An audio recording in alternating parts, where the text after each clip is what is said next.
This is probably the most famous drawing in the Western world. One of the most famous drawings in the Western world, the drawing of Michelangelo's. This is a copy that I took and made of the drawing. The original drawing is approximately about this size. It's only 11 3/4 by 8 and something.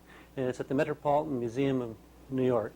Now, what makes this drawing so interesting is that it is a part of a process. This drawing was not done for the sake of the drawing by itself. The purpose of doing this drawing was to take and create this great big mural. Now, what the Renaissance artists had to do to take and create these monumental works, hundreds and hundreds of figures, was they had to be fantastically organized. They had to have a definite system and approach to taking and doing the drawing. Now, this necessitated, obviously, to being very logical and rational. They had to have a plan to take and do the drawing. They had to be able to take and literally almost do these things in their sleep. They did not work from models most of the time. Now, this drawing here originally was done from a model. Although it was done, it's obviously it's of a female, but Michelangelo used a male back and then put a female head on it. And he kept working on this drawing. As you can see, some of the things I've done here, these are, again, exact replicas of the Michelangelo drawing. Now, he kept working and trying to change and adjust and to correct. Now, as a procedural approach to doing this drawing, which what we're talking about today, is a method of doing a drawing, is that he had to be very, very clear of the spatial elements of the drawing. He had a very definite way of doing it. Now, the first thing he did, and I'm going to take and do some diagramming here, is that if we take and look at this arm here, particularly to start with. Now, most people look at these drawings and they say, well, gee, it's all this anatomy, all this muscle. But in reality, the most important stuff about it is the analytical aspect of the drawing itself. Now, if we take this drawing here and start adding this arm into a little bit I've sketched in here, we can look and start to see that this basically is a cylindrical form that's going through. And let me do it a little larger here. That arm goes back in space. This is what he's trying to take and communicate. This very, very simple cylinder going back in this way and taking and going like this. Okay. Now, he communicates this by the way he ends the form. If you come down here and you look, you can see as he draws that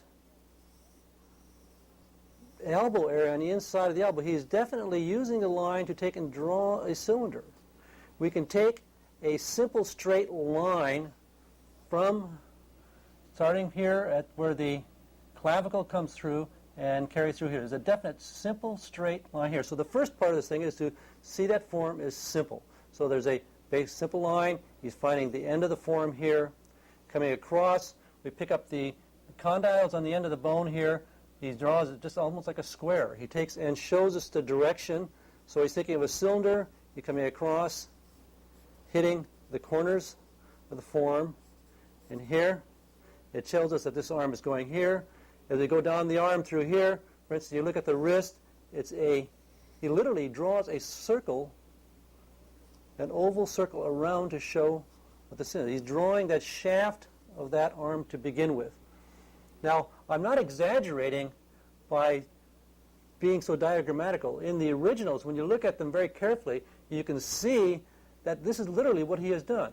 For instance, we look at the way the arm goes up and fits into this hand here. This is what he's done. It's a complete oval, taking and diagramming how that fits in there. Okay, now, as we start to build the form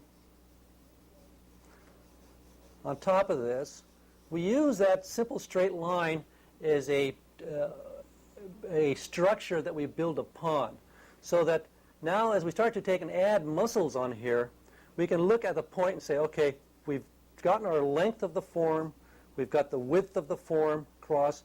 Now we start to take and build on top of this. We say that okay, between this point and this point, we got so many bumps that we have to take and put in here. Regardless if we're talking about muscles or what, it doesn't make any difference. We have so many bumps that have to take in here. We say, okay, the first part, now this is actually being the deltoid here, we take and say, okay, the deltoid is coming, starts here and comes down about halfway and pulls through here. Okay, now there's two breaks. You can see there's two bumps in this deltoid that take place up here. There's two halves. These take and the way he's using the axis across here again helps us to show which way that arm is going. He's taking and fitting one form on top of the next. Okay, we come in now, we get the bicep working through here. Again, he's pulling off this basic line and he's building up and stepping down in. This allows us a certain sense of structure to the whole thing. It's the idea that if you just take and do a series of wavy lines, it looks just like a series of wavy lines. But if you build those on a straight, we actually feel the way those forms rise off of that base. So we give them something to work. It gives a feeling of structure to the whole thing now. Okay, as he goes back into here, we find that he does sort of the same thing. He's taking a simple oval type form and he starts to build upon that a larger simplified mass, like a big lump of clay on a cylinder. So we're getting this thing here. So the drawing then is built up this way. It takes some first large, simple masses. Okay. Gets the directions. And like what he did with this drawing here, he jumped it a little bit farther. Now this was done after the original is done here. Here we have the drawing. He's holding up a book. The arm is up high. To get the feeling for the weight, he takes, and later on, with the way it is actually in the Sistine Chapel, this arm is lowered. So he continues to keep working on this drawing and trying to take alternate ways of taking and seeing it. So he drops this arm down. So the first thing is simple placement, where he's going, analyzing. The drawing is an analysis, builds simple shapes on top, thinking of the structure.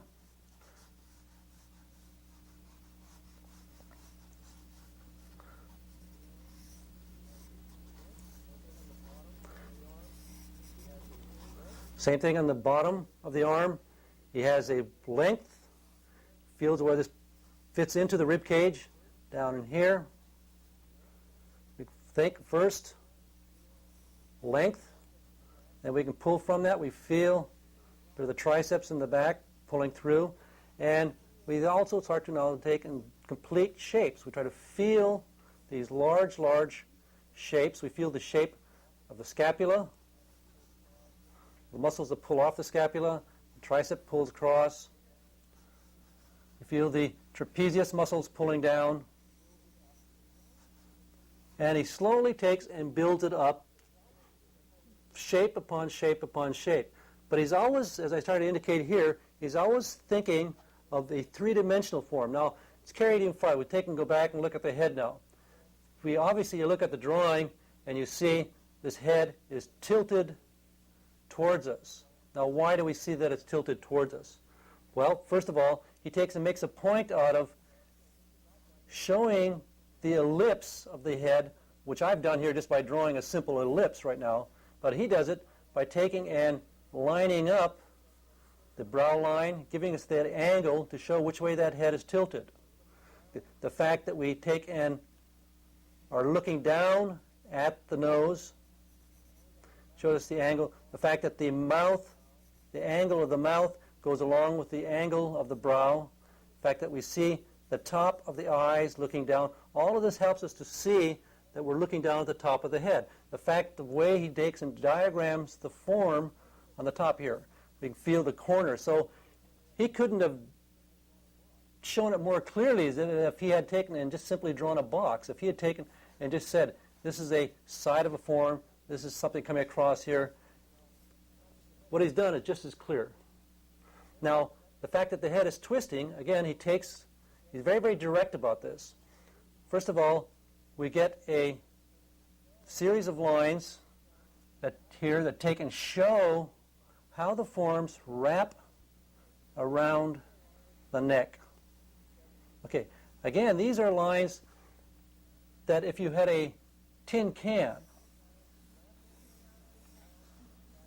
these lines wrapping around that surface, that tin can, tell us that surface is round, which direction it is tilting. Okay, these lines going around the neck do exactly the same thing, pulling over that form. Also, the fact now that the head is turning, we're getting a tension. We feel that corner of that jaw pushing up against the neck. Okay. So as he's going through this, it's a continually analyzing, diagramming, trying to make this thing understandable. Now, as we start working across the back going this way, you find that he has a series of forms that are taken fitting one into the other. As we look at the shoulder here now, we find that what he's done, very clearly again, he just diagrammed, using a series of forms here, how this thing fits into that arm. So we get pulling it through here. Now we can see the deltoid, again, fitting down, pushing into this. We feel the shape. First, of course, he took this very, very simple form in here. Picks up the bones, the end of the bone, to take and show that the fact that this other arm now is going this direction. We feel the corner of the elbow in here. Picks up this coming through. One form fitting into the other. Get the trapezius muscles up here, taking and pushing down into the scapula. Everything, one thing fitting into the next. It's going back, going over, surface, coming down. Okay. Now, in this drawing, what he did now, this is basically what we've done so far, just sort of the underpinnings of the drawing. From here, he takes and starts to take and define each form a little bit farther. So he takes and, say in the shoulder area now, he would take and start to, just basically render the form. But rendering the form is not necessarily copying the light and dark. What it's doing is defining a little more clearly what the form itself is doing. Now, Michelangelo was primarily a shape artist. He would take and work with those shapes and build a thing. Now, what I'm doing here is different than what he did. I'm taking and sort of drawing the form by using a tone, going over, around the edges, building it up. What he did in his drawing was to take and use a series of cross-hatching lines that would take and go all in the same direction across the form. And then he would come back and cross-hatch this way. Okay. The drawing, of course, now you have to realize, was done. It was very, very small. It's only, the original drawing is no more larger than, say, this. So you condense this whole thing down, so I've got it here almost twice the size of the original. After he had taken and rendered the form, developed it, polished it, really taken and worked all its cross-hatching out, modeled, built up one form on top of another, he then came down and actually came in and rubbed it with his fingers and smoothed it out and built it up and came back in and worked with a little bit of white on top of it. Now, what I want to do is to take and do another drawing from beginning to end using the same basic procedures. Now what I'm going to do here is a drawing that I did the other night in class. This drawing was from a model, obviously, and was basically using the same procedure. Taking and starting with a very, very simple lay-in, building up the shapes, and then rendering the form. So I'm going to take and jump from that and try to take and see if I can show you how I'm using the same thinking carrying through this.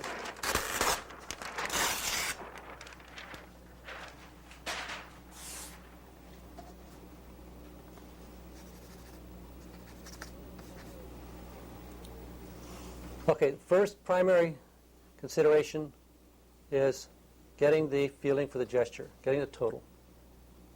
But first I try to take and feel shape of the head, primary concern for the structure,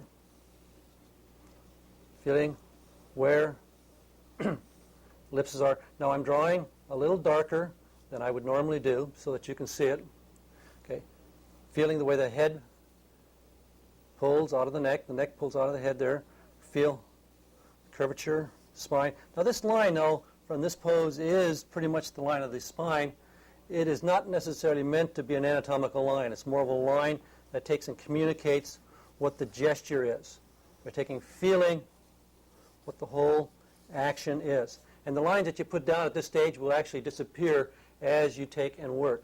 Get the angle across the shoulders, the feeling, the line across the hips, check your verticals. Okay. So I start pulling from here now, I start to see the shape, feeling the neck, basically a simple cylinder fitting into the head. Okay. Now, as you're doing this, you have to be careful that you are always thinking round. Because as I'm drawing here, okay, this line here, it shows graphically, as I'm diagramming here, that this is fitting into the head, but in my mind, I'm taking and saying, that's a cylinder going in that space. Like, for instance, if the most extreme example of this would be, say, an artist by Cambiaso, who took and literally drew forms as boxes. Okay. Feel the angle, shape of the shoulders coming down. Feel the rib cage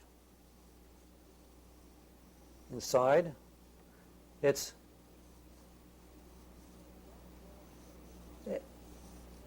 anatomical and non-anatomical. The thing that I'm more concerned with than it being a rib cage is that it's a volume.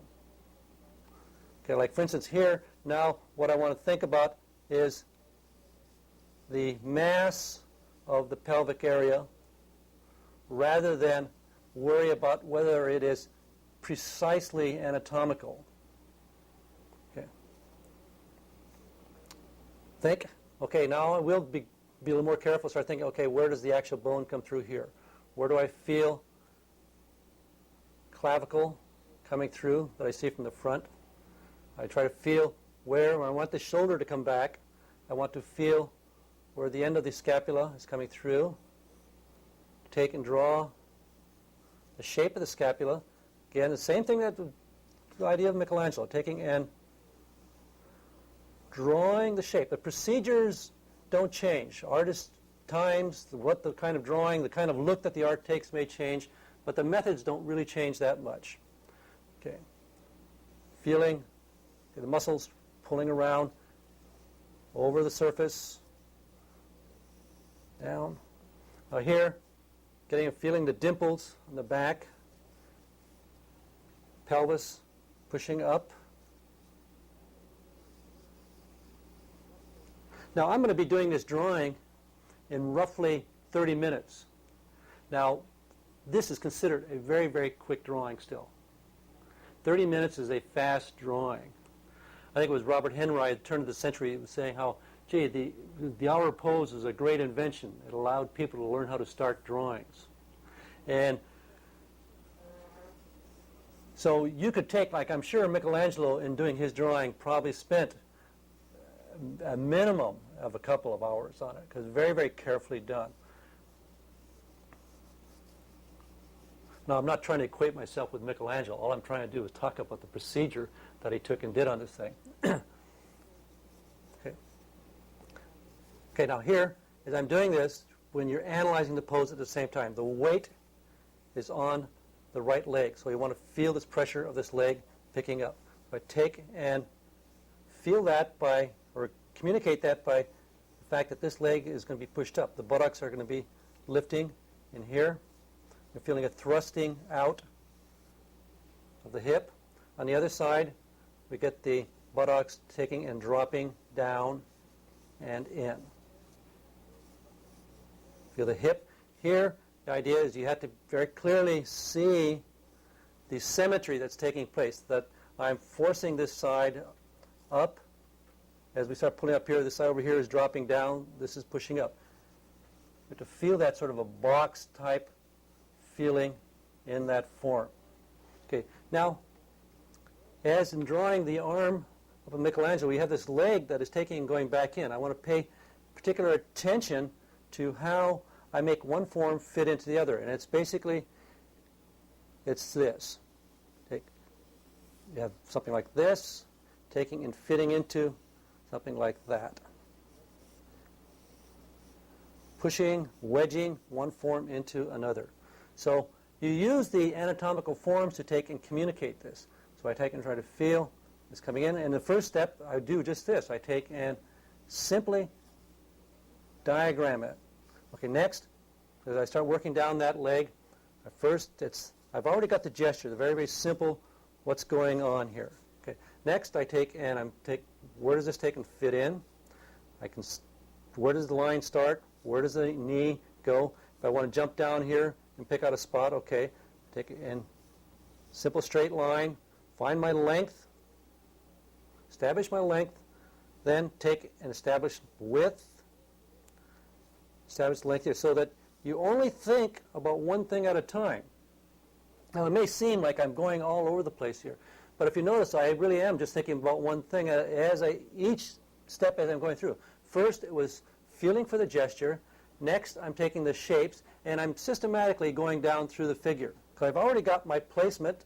I've already got my major length already set up. Okay, so I'm taking from here.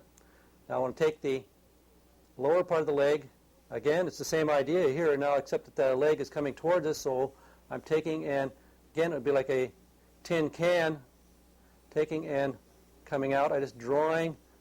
This is the basic idea, how that fits into the knee.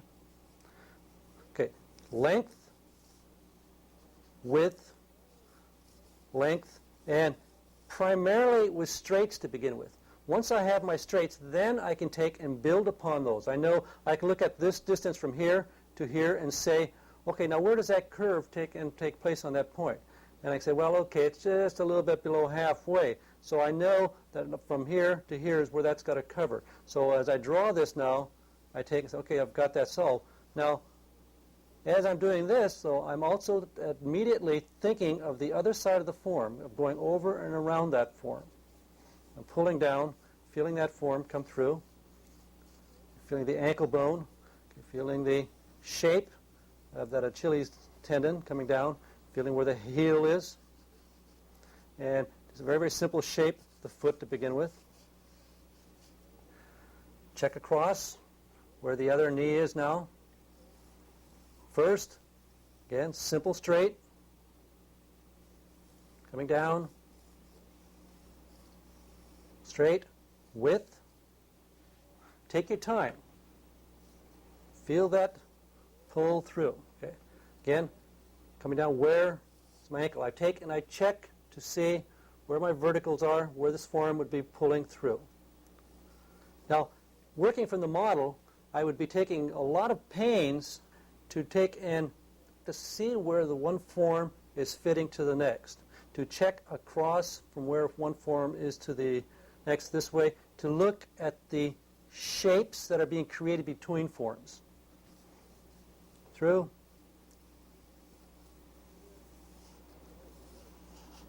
Now here, I just automatically did it. I came down, okay, the length, I came in and I drew that through.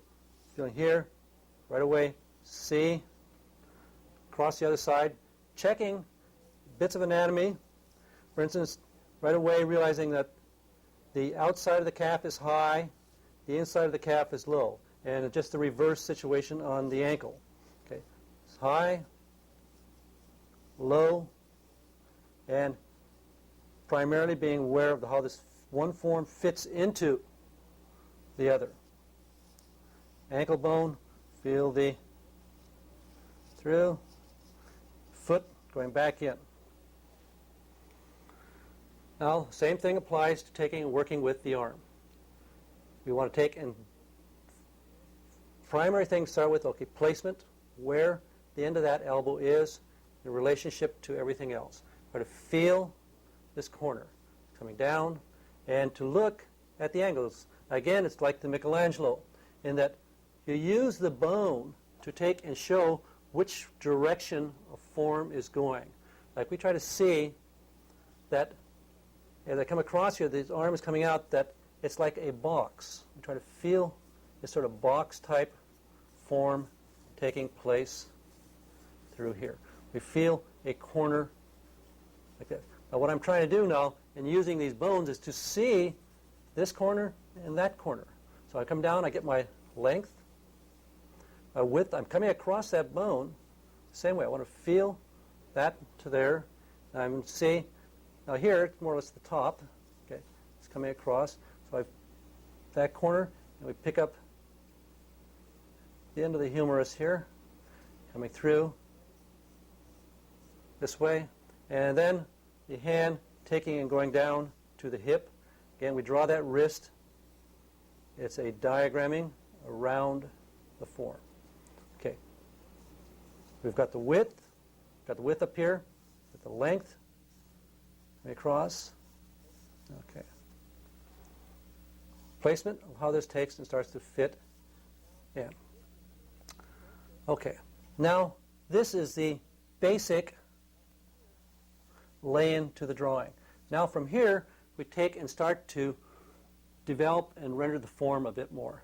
Now, first thing you have to take in consideration, there's two essential ways that we can take and treat the form. One is what we refer to as indirect lighting, and the other is a direct lighting. Now, the Michelangelo here this is primarily an indirect lighting source of form, in that what he's done is that all the forms in here that are facing you are in light, and as they turn away, they go into tone. Granted, he does have a light source and what have you that's going on up here. Now, I'm going to do pretty much the same idea. It's a combination of both. You take and your primary thing that you render the form with is indirect, but you take and show the large masses by having a direct light source. So the light source in the drawing that I did is coming down something like this.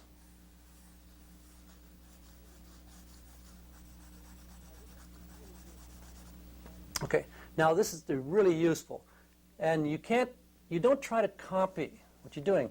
Again, is that you have to always remember, in a drawing, you're trying to communicate what's up there, and the drawing is a process of analyzing what's going there. If you understand what it is that you're taking and drawing, if you understand it clearly, it is communicated in the drawing. So that you're always trying to go through, it's a process of learning. So I always think of this basically as an approach for learning how to draw. Okay, now first, let's take the most simple thing here, as you can see very clearly. We want the scapula to take and come out. It's fitting on this simple round form. So as I go over the surface, I take and, using the broad side of the charcoal, I go over and I'm taking and pushing the form back. Now as I'm doing this, you can start to see that scapula starts to stick out. And we want this whole plane of this top of the shoulder to take and go back in. Pulls this out, sets this back up. So we want to describe the whole thing. So we'll come back here now. I'll pick up the trapezius, which takes and will come through and fits into the neck. Pulls over that surface. And again, in drawing this, I'm doing the same kind of tin can type of thing here. I'm taking and going over, showing the direction that form is going. Okay. Fitting in. And technically, in terms of just the handling of the charcoal, it's going from a line to a tone, taking it from a line to a tone. Okay. Now we pull from here, and the other side. Feel this muscle pulling down off of the neck, fitting out of here. Feel first. Already have the simple shape. This very, very simple line. Or I've got from here. I've already got the placement set up here, so I don't have to worry about trying to figure out where this thing is going. Now I just have to take and describe that form itself. So I want to take and show that we have a form that is going over that surface sort of this way. So first, I try to start that line. I know I want to end up on that line. I'm coming out here to the end of the scapula, and I pick up and lift that line so you can feel that muscle. Okay, come over. Okay, I'm going to come across and draw the top edge of the scapula here. Step the corner, going underneath. Again, I'm drawing is a bit darker than I would normally. Shape the scapula, hitting the top edge, because what we want to do now is to make us feel the edge of this scapula coming out. So now, as I've got the top part going back, but the front edge I draw by drawing primarily the muscles in here and the roundness of the rib cage itself. So as I'm doing this tone, okay, now you're getting definite. Let's push this a little bit farther to make it a little more clearer, my point right here. Okay, you can see very clearly we have this is sticking out. We step down to here. This is facing us. It's in light. We step down, step up, and step down. So I'm using the tone to take and show these sort of steps going back in space. Okay, pull the scapula out a bit more. Feel the roundness of the rib cage coming through. Now it's important in drawing the rib cage particularly that you don't get isolated into thinking about just one segment of that form. You have to always be thinking of the whole form. And in fact, we say you should really be thinking of the center of the form. And you're just taking and drawing points around the outside edge. Okay. So here, and it may be like I've only got a fragment here. I have a fragment of the rib cage over here, but I've already got the feeling of it by these lines sort of imply. I'm doing this, I'm doing this. I don't have to draw a line completely around. The eye will take and pick it up. Here, hit the center of the neck, bones, start picking a bit of the spine, feeling the corner. Now, part of this, I'm just sort of showing you the rendering part of this, but as you're doing this, you should still be concentrating on feeling the basic rhythm as we're going through. So as I'm doing this, I want to feel this. I want to feel this hip coming out. So I'm going to take and you start to push, okay, feeling this. You may start to modify these things, start to force it even a bit more. Take and use these muscles coming over. We feel the flank pad, for instance, taking and pulling over that hip. And I'm thinking in terms of large masses. I'm thinking of this as like a cylinder that's wrapping, a piece of hose that's taking and wrapping around. You want to see it's like this, this, and this going over that surface. So you can feel that form pulling through. Okay, we can take and pick up the corner of that scapula, and I'm pushing this a bit more to make us really feel that it's sticking out, feeling the pressure in there. Feel the muscles pulling underneath, coming through. And again, it's not strictly anatomical. It's really quite abstract in terms of what I'm doing. It's just lines that take and communicate a certain attitude of the volume, of the masses here. Okay, now I want to bring this shoulder up. And we start to force these forms going underneath.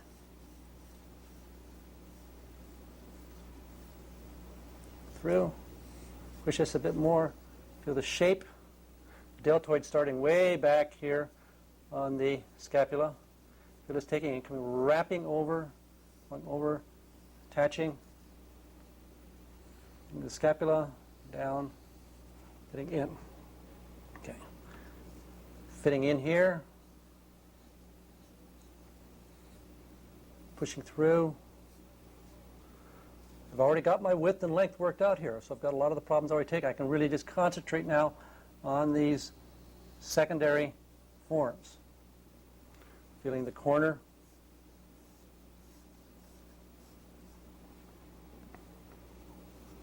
So we ought to give her a breast back there somewhere.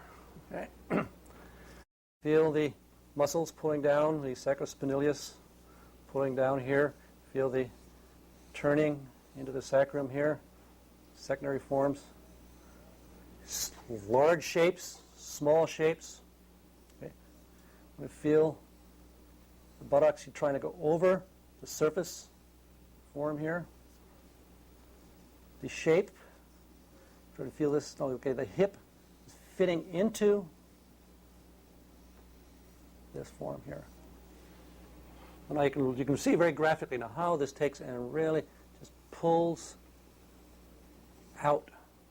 It's pulling in, muscle through, the overlapping. We feel the rib cage, and we see this coming behind. Here. Fullness of the buttocks. Okay. Now, here, okay, we talked earlier, we've got the weight pushing up, thrusting up against the hip here. Okay. Now, when I was working from the model doing the original drawing here, there was a shape that practically none of the students particularly saw. This was done as a classroom demonstration. The first thing you see, most people would look at this and say, well, okay, that buttocks comes down and it just sort of does this. But there was much more to it. There was actually two shapes. First, you had a pull that came across like this, and then from that large major form, we had a secondary form that was taking and coming down and pinching through in here. So we had the overlapping subtleties taking place. We also have, as we're doing this, now we've taken care, the next buttocks was overlapping there, pulling out of that. Being careful to see which form comes in front of what. Okay, the inside of the thigh was coming through in here, and then the other leg was coming behind that. So in terms of creating space, being very careful to see what comes in front of what. It's taking your time, really pushing, saying like this, to this, to this, to this. Okay. Now, here, then even more. Next form below this was stepping down even farther. You feel that pulling in. Notice that everything goes around. Okay. Okay. Length, width. From here, okay, start to feel, I can take now, take an add-on, we start to feel this is coming in front. We feel a bit of the thigh coming out from behind, pulling through, and here. Down. Okay. The bone. Here. Now, since I've already laid it in, I can have the chance of going back and looking at it again and to see these secondary forms a little more clearly. Coming across on this side, I can feel the straightness of this,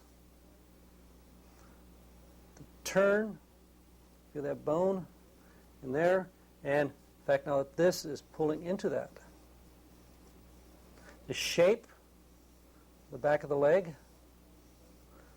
and using the broad side of the charcoal, drawing that shape, it also takes and renders that form.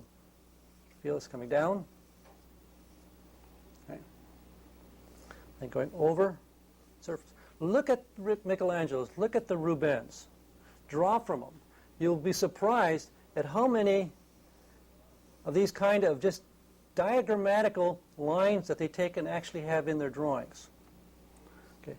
Here, shape Bring down first, the same kind of thing that we had over here. One big shape coming down like this, the form coming across. Then a secondary form pulling through here. And then the whole thing stepping down and fitting into the thigh. And here, you can actually taking and dropping this back and tone, getting it going even more. Now I could take and push the tone a little bit more here. From here, yeah, it's going back down in. Take, pull down, think around the form, over, fitting in. Now again, maybe I'm exaggerating a little bit the volume here, but that doesn't hurt. Okay. Feel that simple straight coming through. It gives you a sense of structure. It's a visual structure. Gives a sense of solidity through it. Okay. Come down, pushing in. Okay. Fitting in.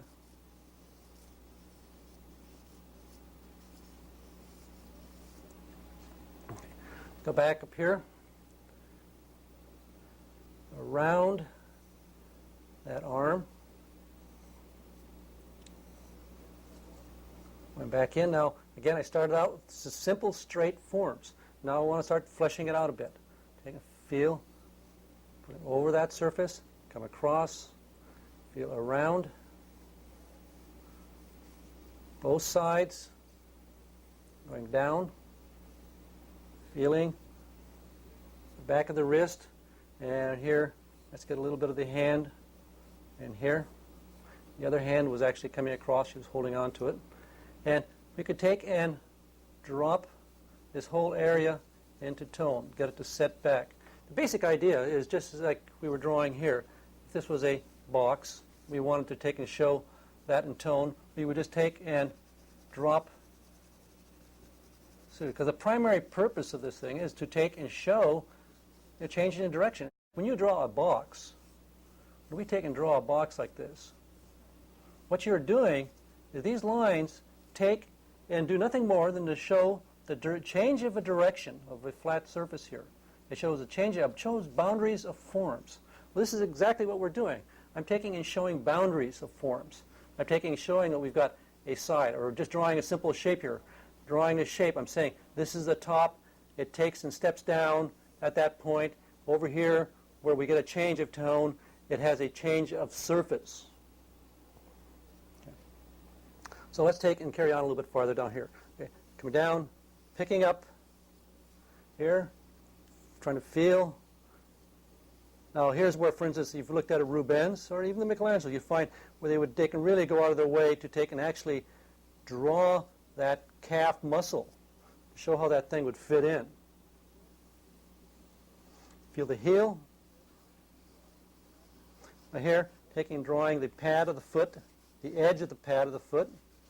Feel the arch, the top, and the underside fitting down. And again, just using the tone to show a change in that direction of that form. Again, emphasize the line a bit, come through, over,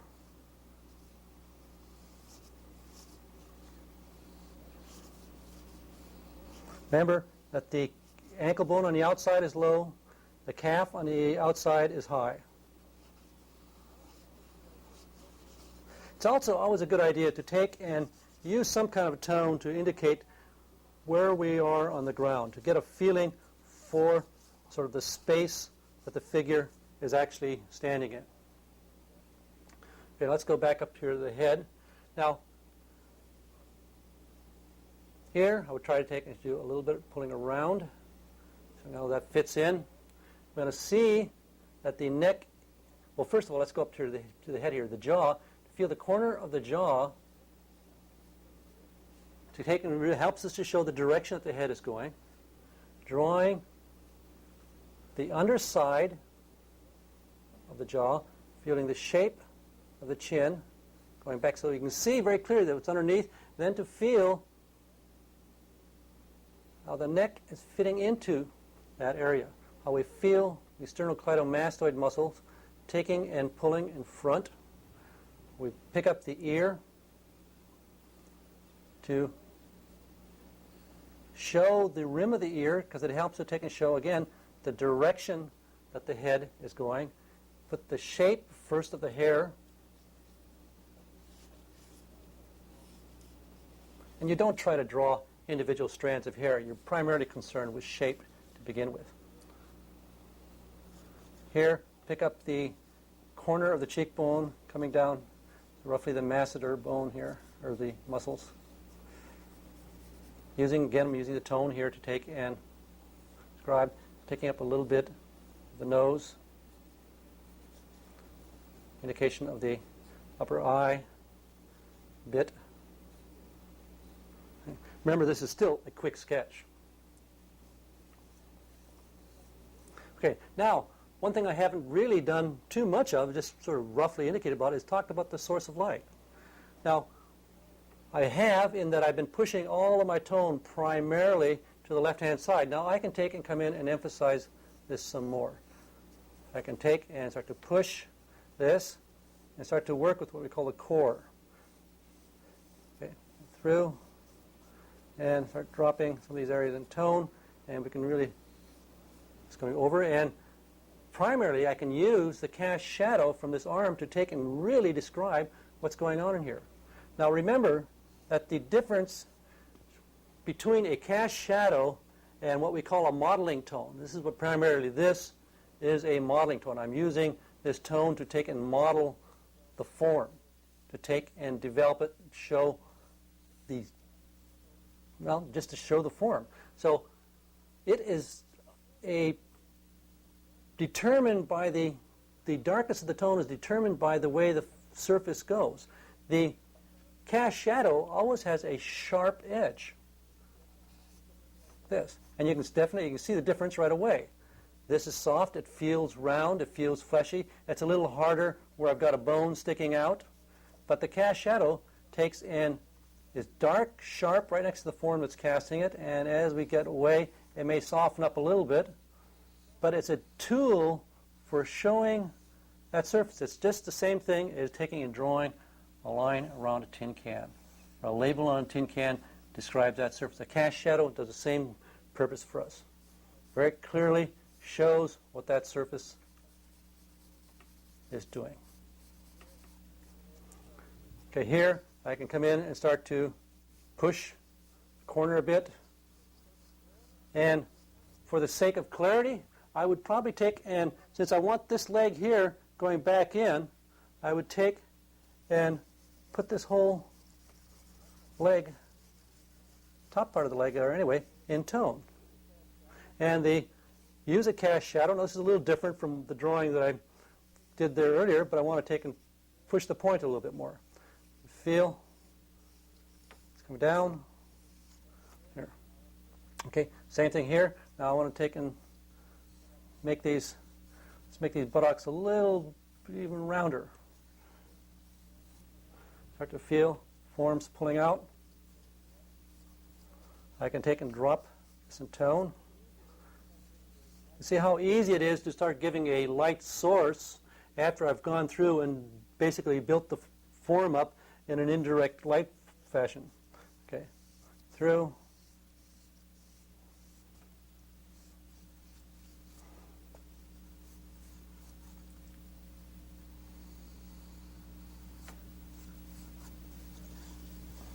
Start picking up a bit more the shoulder, feeling some of these muscles. Now, I could take and go on and on and on in terms of describing these forms. Now, we could come in and start picking up secondary forms, and even going way, way down, start picking up all kinds of little things. The thing that you have to be careful of is to take and maintain your values throughout the whole thing. So nothing becomes any more important than anything else. Now, what I'm going to do is to take and use a little bit of white chalk on this paper to start bringing out some of the forms. Now, primarily, my first consideration would be to take and emphasize the structure. I want to take and you feel things coming, pushing to the surface. Like we want to feel an elbow taking and pulling out. I want to feel that form coming out. So just a little bit. Even when this white is so close to the color of the paper, it doesn't take very much. It just takes a little bit, and you're going to start to see the forms pushing. You know, if I was working on a darker paper, it would even be more extreme. But that's not my point today. I just want to take a little bit, pull it out a little bit more, starting to just heighten it, pick up the form back here. It's not necessarily the thing that's closest to you, but the thing that is facing you, and the forms that are protruding. Push out, through, down, pick out,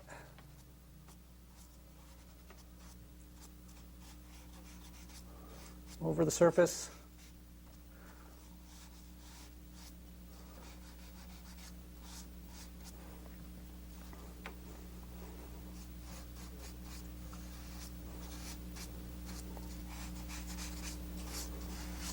down.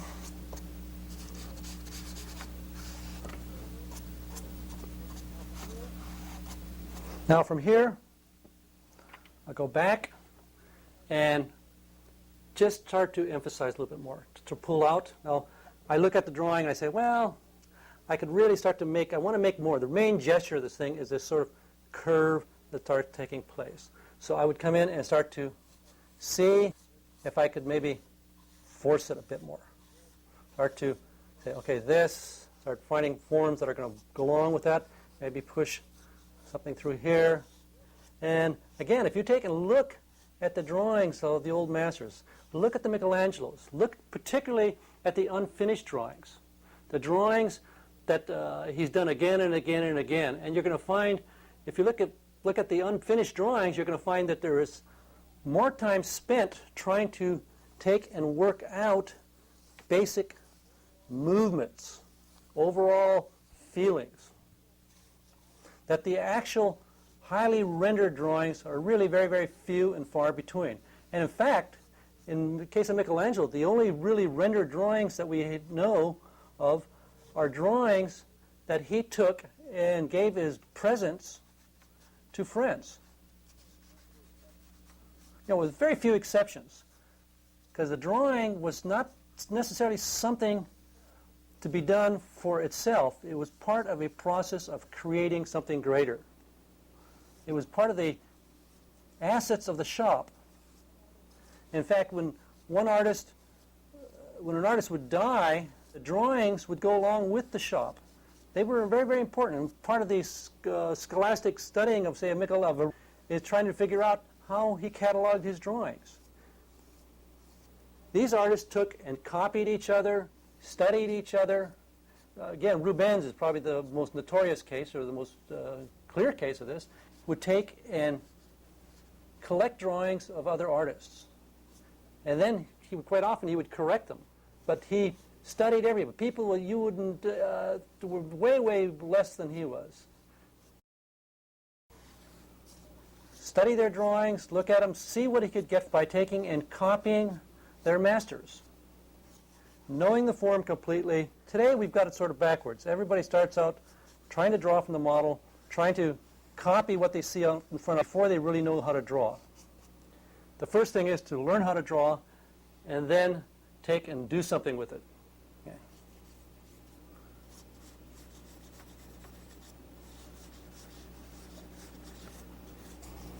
Getting slightly overworked here. Okay.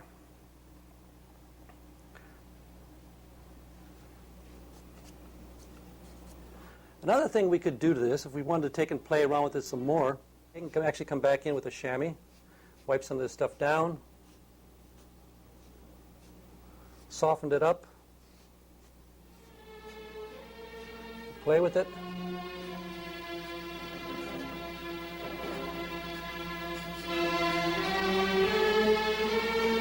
Drawing is never really done. It's really a process.